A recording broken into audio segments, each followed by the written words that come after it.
Boa tarde, boa noite. Meu nome é Ciro Porto Martins, eu sou graduando do 8º semestre de História da Universidade Federal de Santa Maria e hoje nós vamos ter uma aula sobre Segunda Guerra Mundial.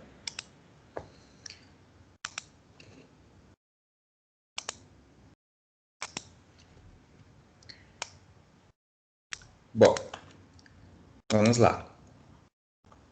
A Segunda Guerra Mundial. A Segunda Guerra Mundial consistiu nos maiores confrontos militares que a humanidade presenciou, né, pela quantidade de países envolvidos, pela quantidade de armamentos, pela quantidade de mortos e pelas suas consequências que foram avastadoras para todo o planeta. Bom, para falar sobre a Guerra Mundial, a gente tem que também entender os antecedentes, né? Nas últimas aulas eu falei sobre o Entre Guerras, né, o que aconteceu entre a Primeira Guerra Mundial e a Segunda. Falei sobre a Primeira Guerra Mundial, o que aconteceu, quais foram os fatores, quais foram as consequências. Então esse conflito está ligado diretamente com esses antecedentes. Ou seja, por exemplo, tem autores que defendem que a Primeira Guerra Mundial e a Segunda Guerra Mundial foram um processo histórico só. Mas aqui nós vamos separar porque é assim que cai no Enem, é assim que cai nos vestibulares, é assim que cai também na mídia, aborda a Segunda Guerra Mundial. Então a gente entende lá as consequências da Primeira Guerra Mundial, o Tratado de Versalhes, né? Então o Tratado de Versalhes previa que a Alemanha seria repartida em dois territórios, no caso a República de Weimar, a Alemanha numa parte, depois um pedacinho da Prússia Oriental, que não poderia o exército ser limitado, né, a pagar indenizações enormes aos países vencedores, no caso a França e a Inglaterra principalmente, né, desmilitarizar regiões do país, enfim, ou diversos outros acordos, né, outras cláusulas que a Alemanha tinha que seguir. E o que acontece nesse período, né? A partir de 1933, como eu expliquei anteriormente, a gente tem a ascensão do fascismo na Alemanha, né? Liderados por Adolf Hitler e o Partido Nazista. A partir de então nós temos uma ditadura, onde o Hitler e seus compatriotas de partido perseguem diversos grupos políticos, principalmente os comunistas, onde eles tinham maior força no período que Hitler conseguiu chegar ao poder, né? Também como os judeus, também que eram não todos, claro, né, mas uma classe que tinha acesso econômico, ao poder econômico, né? Então a gente começa essa perseguição em massa dentro da Alemanha, né? E o que o Hitler previa? Quebrar esse tratado. Ou seja, ele começou um processo de industrialização muito forte na Alemanha, a retomada da criação do exército e a retomada de territórios perdidos anteriormente, né? E principalmente motivado pelo sentimento revanchista, mas também pela ideologia nazista, na qual previa a supremacia racial da raça ariana em relação aos outros povos, né?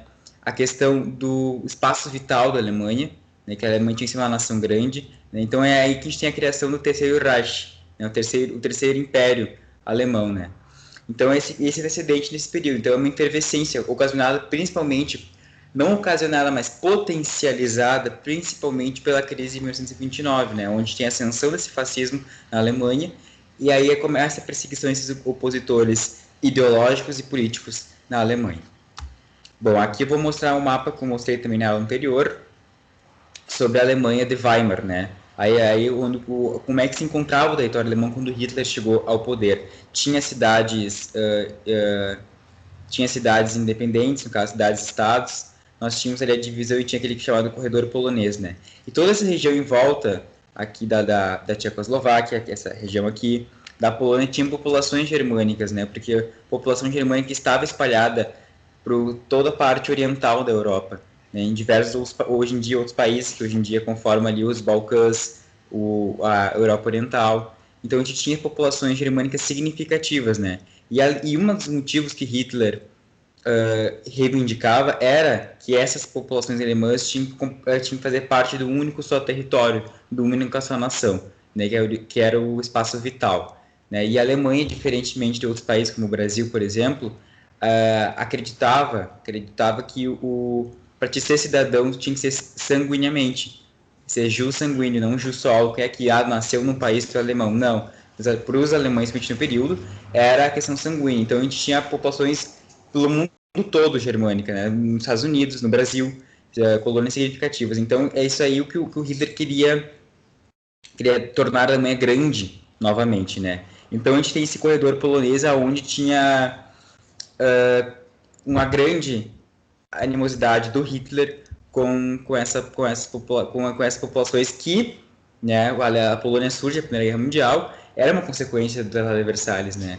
Então a Alemanha não podia se militarizar, tinha graves perdas econômicas, então ele começa a descumprir aos poucos ele e seu governo, né, porque a gente não pode personificalizar a história, né, ele e seu governo começam a descumprir as regras do Tratado de Versalhes. Ah, mas por que a Inglaterra, por que a França não falavam?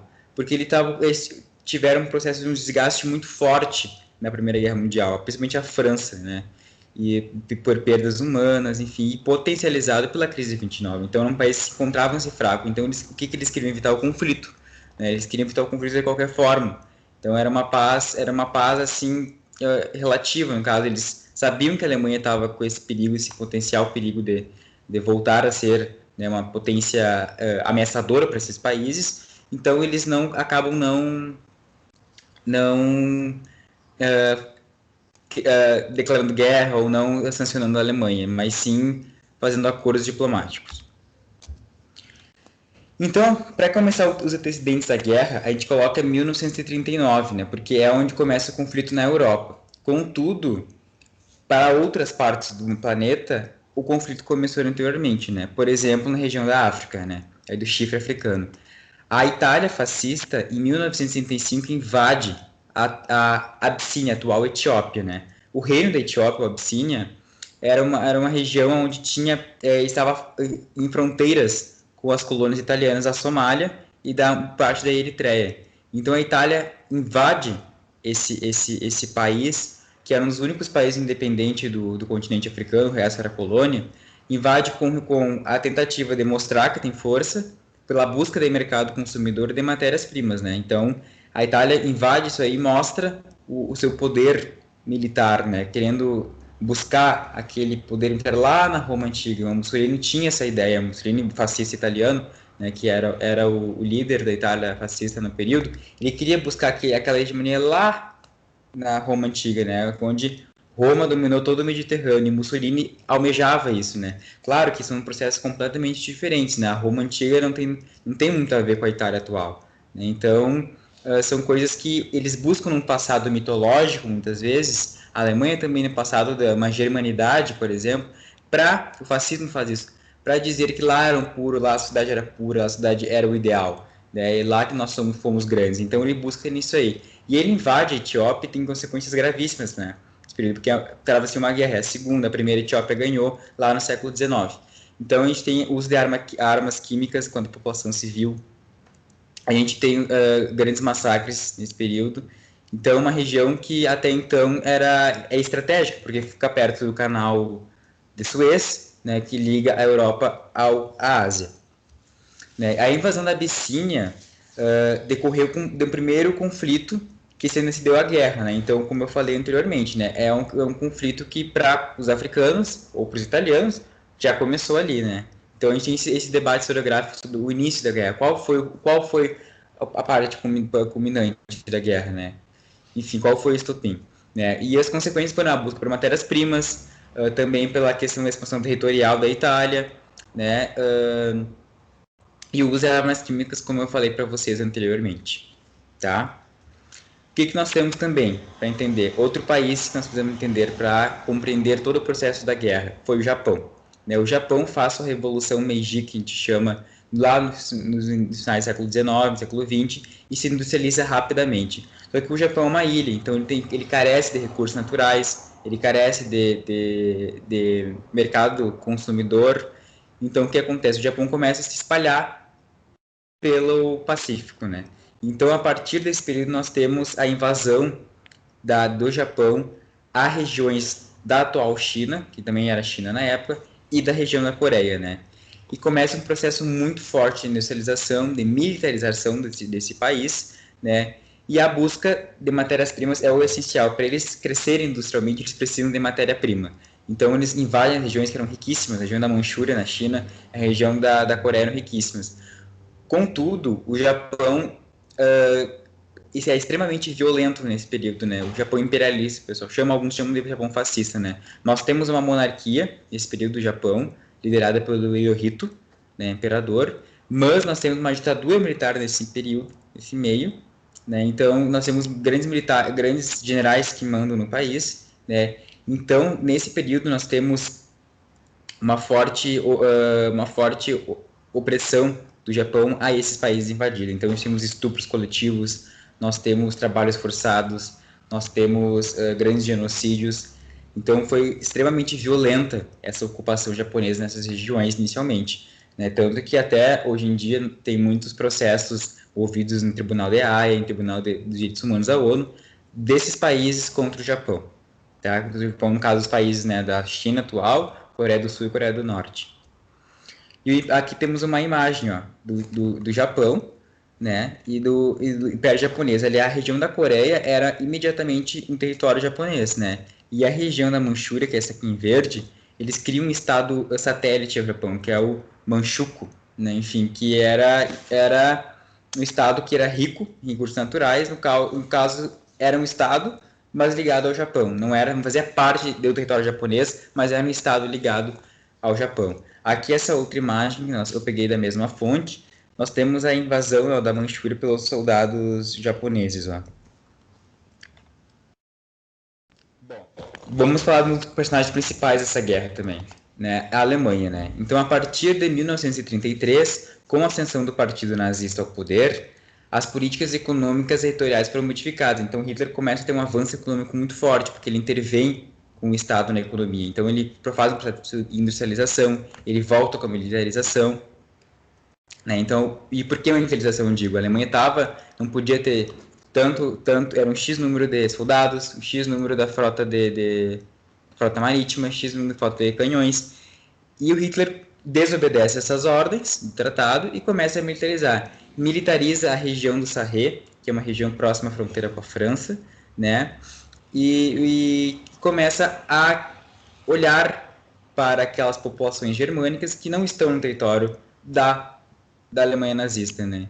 Então, com um discurso arianista, com um discurso de raça superior, o Hitler começa a perseguir grupos opositores, né? No caso, a Alemanha nazista, no caso, a ideologia nazista, liderada principalmente pelo livro Mein Kampf, que o Hitler escreveu na cadeia, ele diz que a Alemanha é a raça superior, que é a raça mais forte, a raça pura. Né? O ideal do evolucionismo humano é a raça ariana. Então ele começa a perseguir as minorias étnicas dentro da Alemanha. Os judeus, né, que são um grupo, alguns dizem que é étnico, outros que é religioso, mas foram perseguidos, os judeus, os ciganos, a população negra, que era muito pequena, mas existia, a população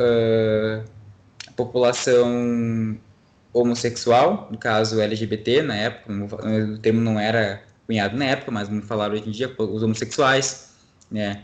Algumas pessoas com deficiência e principalmente, além dos judeus, os comunistas, né? Então, esse aqui é um grupo político. Então, começam nesse período a surgir os campos de concentração e os campos de extermínio na Alemanha, né? Nós temos a fatídica Noite dos Cristais, onde estão depredadas as lojas de judeus, né? O patrimônio deles é confiscado pela Alemanha, eles são mandados para guetos, mandados para campos de concentração, né? E aí, como nós já vimos falar, muitas vezes eles são exterminados, né, num dos maiores genocídios conhecido como Holocausto, né? Então, a gente também tem nesse período uma aproximação dos ideais da Alemanha, da Itália e do Japão. Inicialmente é o eixo Roma-Berlim, né, onde o Hitler e Mussolini, como a ideologia é muito semelhante, né, o Hitler se assemelha à ideologia fascista criada pelo Mussolini, começa uma aproximação diplomática, né, entre os dois países de defesa mútua e de interesses em comuns. Aqui está uma foto do Hitler, né, à direita, e o Mussolini com a mão levantada, né, o líder fascista da Itália e o líder fascista da Alemanha, né. Podemos ver o símbolo, né, a simbologia, o fascismo trabalha muito com o símbolo, né, do líder, o Duce, caso do Mussolini, e o Führer, caso do Hitler, né. Olha ali a águia, que hoje em dia os movimentos fascistas atuais usam, né, a suástica nazista, são símbolos que remetem a esse período, que remetem a esse movimento político ideológico. E nesse período que antecede a Primeira Guerra Mundial, que eu já tinha falado anteriormente, nós temos a Guerra Civil Espanhola, né, entre os republicanos, né, republicanos, socialistas, anarquistas e liberais, contra o regime, contra as forças fascistas lideradas pelo general Francisco Franco, né. E a Alemanha, inicialmente, né, já militarizada, já em processo de militarização, de industrialização, usa partes dos novos armamentos na Guerra Civil Espanhola, bombardeando diversas cidades, né. Até temos a representação de Pablo Picasso, de Guernica, onde foi bombardeada a cidade e acaba subindo ao poder o general Francisco Franco, né, outro ideólogo do fascismo, né, pelas forças com a ajuda das forças de Hitler, né. Então a gente tem aí no período grandes países da Europa, como a Itália, a Alemanha e a Espanha, junto com Portugal, em regimes fascistas, né. E ali eu coloco no segundo ponto a anexação da Áustria. Né? Por que a gente tem a anexação da Áustria? A Áustria é um país que surge na Primeira Guerra Mundial, descendente daquele Império Austro-Húngaro, só que eram populações ali majoritariamente de origem germânica. Né? E a Áustria tem um plebiscito, vamos dizer assim, onde 90% da população se decide por ser anexada à Alemanha. Então a Alemanha anexa a Áustria nesse período por conter populações germânicas, por conter populações arianas, como Hitler conhecia. Então a Alemanha começa a aumentar seu território, que já tinha sido diminuído com as perdas territoriais propostas pelo Tratado de Versalhes, né? Nós temos a anexação dos Sudetos também, que é uma região de fronteira entre a Tchecoslováquia, a antiga Tchecoslováquia e a Alemanha, que era com populações germânicas também. E nós temos a invasão da Tchecoslováquia também. E tudo isso, a França, os Estados Unidos, que estavam tentando se recuperar economicamente da crise de 29, e a Inglaterra, não opuseram, entraram em acordos diplomáticos com a Alemanha para não criar um conflito armado, né? E aí, nesse período, nós temos o eixo formado, Roma, Berlim e Tóquio, que eu tinha falado anteriormente, que a primeira era Roma e Berlim, agora Roma, Berlim e Tóquio, onde os três países possuem interesses em comuns, possuem tratados de defesa, então a gente tem um bloco formado, que é o eixo, né? Aí que se forma o eixo, que vai ser um dos atores da Segunda Guerra Mundial. Só que nesse período temos que entender como é que se dividia a Europa, né? Nós tínhamos a França de um lado e a Inglaterra do outro, né? Abalados pela crise de 29, com o ideológico de uma democracia ocidental liberal, né? Assim como nos Estados Unidos, os regimes ditatoriais fascistas, né? Da Itália e da Alemanha principalmente, e nós temos a União Soviética, um estado socialista, né? Que conseguiu ter menos efeitos da crise de 29 pela sua economia planificada. Né? Nós temos nesse período a liderança da União Soviética pelo Joseph Stalin. Né? Então nós temos um período que a União Soviética está crescendo industrialmente, está crescendo economicamente, né? E tem choques de interesse, pois a Alemanha começa a se expandir ao oriente da Europa, a região da Europa Oriental, aonde ela se choca com esse país, que era um país comunista. Ou seja, nós temos um país fascista que está assim, indo em direção à ideia fronteira com o país comunista, onde os fascistas, uma das principais lógicas deles, da ideologia deles, é combater os comunistas. Nesse sentido, nós temos então um tratado entre a Alemanha nazista e a União Soviética comunista. Tratado de não agressão. É o tratado Ribbentrop-Molotov, Molotov-Ribbentrop, que são os ministros das relações exteriores. Ó, aqui nós temos a expansão territorial alemã, que eu tinha falado anteriormente, a região do Sarre, ó, região do Sarre, a região da Áustria anexada, tá? E aí tem até as datas aqui, isso foi antes da Segunda Guerra Mundial, ó, antes da declaração total. Nós temos aqui a região dos Sudetos, tá? Que isso aqui vai ser anexado pela Alemanha. E aqui está a Polônia, né? Então, se nós olharmos lá também, lá na União Soviética, lá em cima, na região dos Balcãs, nós também temos uma anexação da Alemanha em 39. Então, o território aumenta exponencialmente, aumenta bastante, se for analisarmos, né? E aí depois nós temos em 43 a invasão total, né, da Alemanha, a Polônia e a França. Mas aí nós vamos falar isso logo logo. Aqui está o pacto de não agressão, podemos aqui ver os ministros das relações exteriores, né, Ribbentrop e Molotov, aí aqui o líder da União Soviética, Joseph Stalin, ó. E aí muitos dizem assim, mas o nazismo e o comunismo são da esquerda, né? Isso aí é uma outra discussão, né? São ideologias antagônicas umas às outras, né? Então, são ideologias completamente diferentes, os processos históricos são diferentes, ideológicos também, né? O que nós temos nessa imagem aí? Um país que vinha vindo uma guerra civil, que era a União Soviética, estava construindo seu Estado, estava crescendo militarmente, isolado do mundo, porque os países ocidentais colocaram pesadas sanções econômicas, né, contra a União Soviética e bloqueios econômicos, e a Alemanha nazista, o Estado estava se militarizando novamente, industrialmente, e não tinha interesse nos dois países entrarem em conflitos, não nesse período, né? Posteriormente nós vamos ver que sim. Agora vamos falar da eclosão da guerra, né? Em 1939, né, os alemães invadem a Polônia, ocasionando, dias depois, a declaração de guerra da França e da Inglaterra perante a Alemanha. Ou seja, isso foi o cume, né, das ações que mantinham, dessa paz que mantinha a Inglaterra e a França contra a Alemanha, né? Para eles aí foi inaceitável, porque era uma das consequências do Tratado de Versalhes era a criação do Estado polonês. Então, quando a Alemanha invade muito facilmente a Polônia, nós temos a declaração de guerra dias depois. E a Polônia é dividida em duas partes, né? Partes que foram para a União Soviética, ao leste, e ao oeste para a Alemanha, né? Lembrando que a Polônia, quando surge também dos antigos territórios do Império Russo, né? Quando a Rússia faz a revolução, né? Tem um processo revolucionário na Rússia, ela perde grande parte dos territórios do Oriente, né? Em decorrente da Primeira Guerra Mundial. Então a União Soviética tinha interesse em retomar esses territórios. Então eles partem a Polônia em duas, né? E foi o início do conflito. Só que nesse início do conflito, a Alemanha assusta pela sua velocidade e rapidez em conquistar os países, né? A chamada Guerra Relâmpago, Blitzkrieg. Em 1940, a Alemanha invade a França, a Holanda, a Noruega e a Dinamarca. Então, toda a parte ocidental da Europa, a Alemanha invade uma velocidade assustadora. A França, que era um país que saiu vencedor da Primeira Guerra Mundial, tinha feito ali, imaginou, para tentar barrar uma futura guerra com a Alemanha, mas mesmo assim não deu. A forma de tática de guerra alemã nazista nesse período foi assustadora. Então eles conseguem invadir de uma velocidade fortíssima, primeiro com um ataque aéreo, depois com um ataque de infantaria. Temos aqui a criação do Terceiro Reich. Então nós temos aqui, nesse período, olha como é que se encontrava a Alemanha, né? Lembra que ela era partida, então agora nós temos um país grande no meio da Europa Central. Aí o que acontece? Com a invasão da Holanda, da Bélgica, da Dinamarca, nós temos os países colaboracionistas, da Dinamarca aqui, a Noruega, né, aqui o território alemão em si.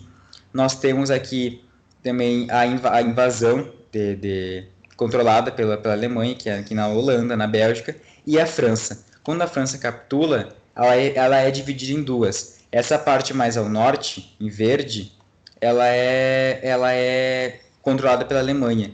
E essa parte mais escura aqui, ao sul, é criada a República de Vichy. Né? Então é um governo colaboracionista aos nazistas, comandado pelo general Philippe Pétain. Né? E o Philippe Pétain era um general já com certa idade, que lutou na Primeira Guerra Mundial, era um herói da guerra. Então isso é um choque na população francesa, que começa a se armar e fazer guerrilhas, né, de resistência contra a ocupação nazista na Alemanha.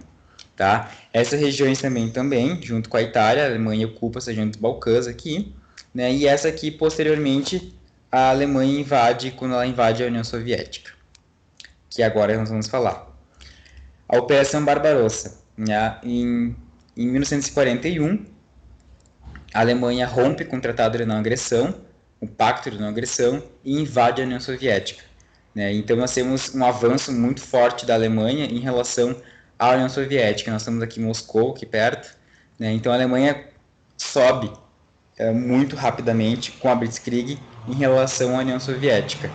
E nós temos nesse período táticas que eram usadas em qualquer guerra também, mas usadas também, que é muito abordado nos livros, até a arrasada dos russos, né? Que eles iam queimando lavouras, destruindo as casas e destruindo as estruturas, né, aonde os alemães atacavam, né. Então, nesse período, nós também temos técnicas que os soviéticos usavam, que eram de transferir toda a sua indústria ao leste do território russo, ou seja, em direção aos Montes Urais, né, que é a região mais desenvolvida economicamente da União Soviética, era essa região ocidental. Então, eles transferem essas indústrias para evitar que os nazistas tomem elas. Então, nesse período, nós temos um grande avanço da Alemanha, né, e de vários massacres a populações eslavas na Rússia soviética, no caso na União Soviética. Por quê? Porque os alemães achavam que os eslavos eram povos inferiores à raça ariana. Então, nós temos grandes massacres e genocídios aqui. E nós temos os cercos da cidade de Leningrado, que ficava na região do Mar Báltico aqui em norte. Ó. O Leningrado ficou sitiada, cercada pelos nazistas durante um ano. Então, tivemos uma carestia muito forte, mais de um ano, na verdade. Nós tivemos uma carestia muito forte, a fome, né? Então, morreu aproximadamente, dizem as estatísticas, mais de 1 milhão de soviéticos, né? E nós temos a grande batalha de Stalingrado. Stalingrado se encontra nessa região aqui, onde os soviéticos conseguem segurar os nazistas para não chegarem em Moscou e conseguem barrar a sua expansão, né? Então, o exército soviético era composto por homens, por mulheres, tem histórias de grandes mulheres franco-atiradoras, né? E a ideologia do exército e da economia era socialista, então nós conseguimos ver uma dimensão coletiva de defesa do país. Então, nós temos vários setores onde se deslocam os montes rurais para trabalhar nas indústrias para conseguir abastecer o exército. Nós temos camponeses, nós temos operários, nós temos trabalhadores do comércio lutando na defesa do país. Então, foi durante 41, 42, né, durante o ano 41, 42, a União Soviética lutou sozinha praticamente contra a Alemanha nazista, né? E nesse período nós também temos as guerras na Inglaterra.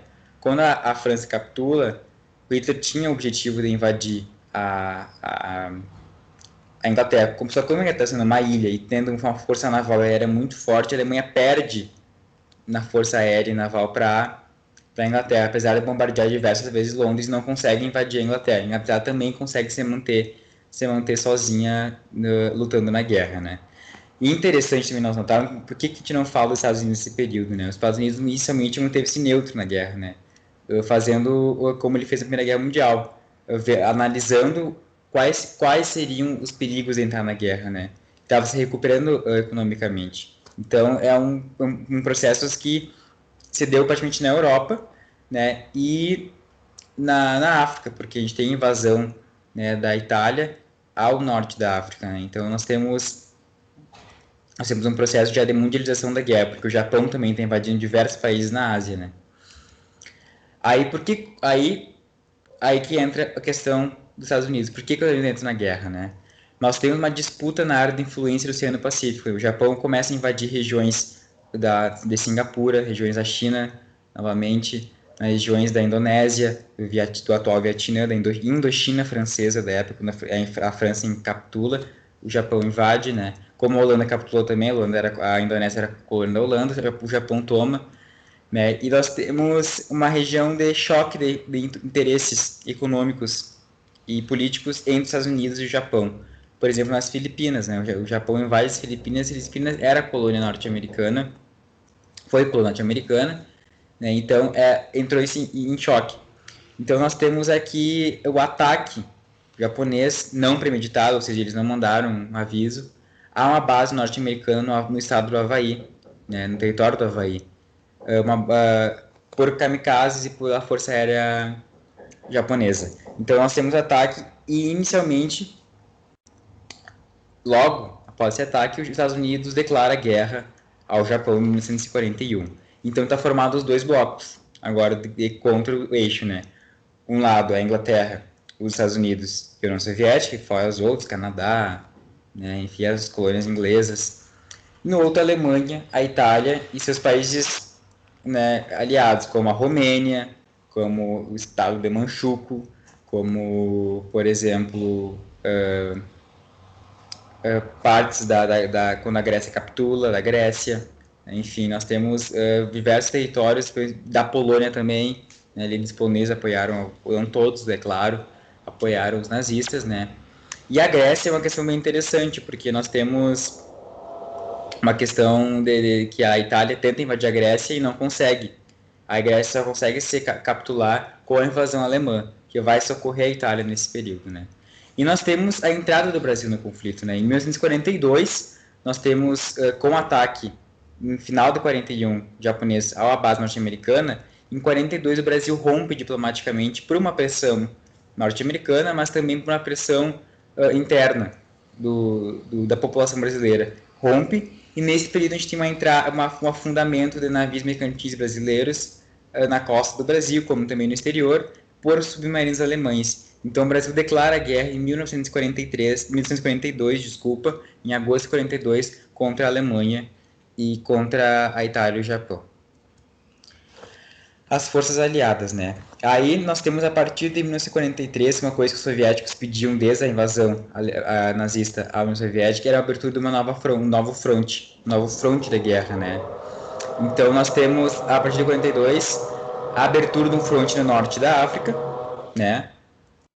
E nós temos um movimento de resistência muito forte na Soviética, que começa a vencer aliado à falta de suprimentos alemãs, ao inverno rigoroso da União Soviética, né? Claro que a gente não pode delegar simplesmente o inverno à derrota alemã na União Soviética, porque teve a resistência do povo, teve questões estratégicas, então, e nos fatores também o inverno, né? Então não é só, mas é um dos fatores, né? Nós temos movimentos de resistência, principalmente comunistas na região dos Balcãs, liderado pelo depois posterior líder da Iugoslávia, o José Tito. Nós temos a derrota da Helena na Grécia, que eu expliquei anteriormente, e nós temos a derrota do eixo no norte da África. Então os aliados conseguem, a partir de Senegal, conseguem expulsar os fascistas nazistas do norte da África, né? E começa a operação para a invasão da Itália, né? Inicialmente, a Itália é invadida pelo sul, né? Então o Mussolini é deposto, depois ele é colocado no poder novo porque ele é salvo pelos nazistas, né? E nós temos a abertura de um outro fronte, um dos principais frontes da guerra, que foi o chamado Dia D, que é a invasão da Normandia pelas forças aliadas, principalmente inglesas e norte-americanas, né? E nós temos a participação no Brasil na guerra, né? Então, quando os aliados conseguem invadir a Itália é dividida em duas partes: o norte, né, da Itália, controlada pelos nazistas, e o sul pelos aliados. Então, nós temos a chamada linha gótica, né? Então, o Brasil vai lutar. É criada uma força expedicionária brasileira, é criado a Força Aérea também, e o Brasil vai lutar incorporado ao 5º Exército Norte-Americano, na Itália, tá? Nós temos também, nesse período, o avanço soviético em direção a Berlim. O soviético começa a colocar pesadas derrotas aos nazistas e começam em direção à Alemanha. E o outro fronte em direção à Alemanha também. Então a Alemanha está cercada dos dois lados. A Itália já estava fraca nesse período, então nós temos fronte de todos os lados em direção à Alemanha, tá? A derrota alemã. Então em 1945, os soviéticos avançam quilômetros e quilômetros e chegam a Berlim. Berlim é capitulada, né? Ali nós temos a imagem de um soldado soviético com a bandeira da União Soviética em Berlim. Berlim pode ver que ela está em ruínas, né? E nós temos então a capitulação e o suicídio de Hitler, né? Nós temos então a queda da Alemanha nazista, que foi destruída, né? Os aliados bombardearam várias cidades alemãs, né? Os soviéticos liberaram vários campos de extermínio, campos de concentração, né? Os norte-americanos também. Então nós temos aí começa a se ver o horror da guerra. Já sabia-se que existia a perseguição aos judeus e aqueles outros grupos que eu falei, mas não sabia-se do horror. Então nós temos a libertação desses campos de concentração que tinham na região da Tchecoslováquia, na região da Alemanha e da Áustria. Nós temos aqui a foto de judeus sendo libertados, né, no final da guerra, olha, a gente poderia ver o nível de crueldade do fascismo, né? As pessoas extremamente magras morriam por fome, morriam por doenças e morriam também assassinadas, né? E nós temos a questão do Japão nesse período também, né? O Japão trava uma batalha naval com os Estados Unidos muito forte durante toda a guerra, desde 41 até 45, né? E com a capitulação da Alemanha, nós temos a volta, né, do olhar ocidental para o Japão. Né? Quem é que iria fazer o Japão se render? Então, nós temos um avanço, né, da União Soviética em direção a regiões de fronteira da Manchúria e da Coreia, né, e os americanos avançando, ganhando posições estratégicas em todas as ilhas do Pacífico e conseguem invadir o Japão pelo sul, né? E nós temos então a criação da bomba atômica, que foi uma das principais armas da Segunda Guerra Mundial, da criação da Segunda Guerra Mundial, né? A bomba atômica ela é utilizada pela primeira vez, né? Já tinha projetos tanto na Alemanha nazista, né? Que foram também projetos tanto nos Estados Unidos e na União Soviética. E o lançamento dessas duas bombas, né, em cidades japonesas ficou conhecido, principalmente pela historiografia mais tradicional, como o Japão não queria se render, nós tivemos que jogar isso aqui.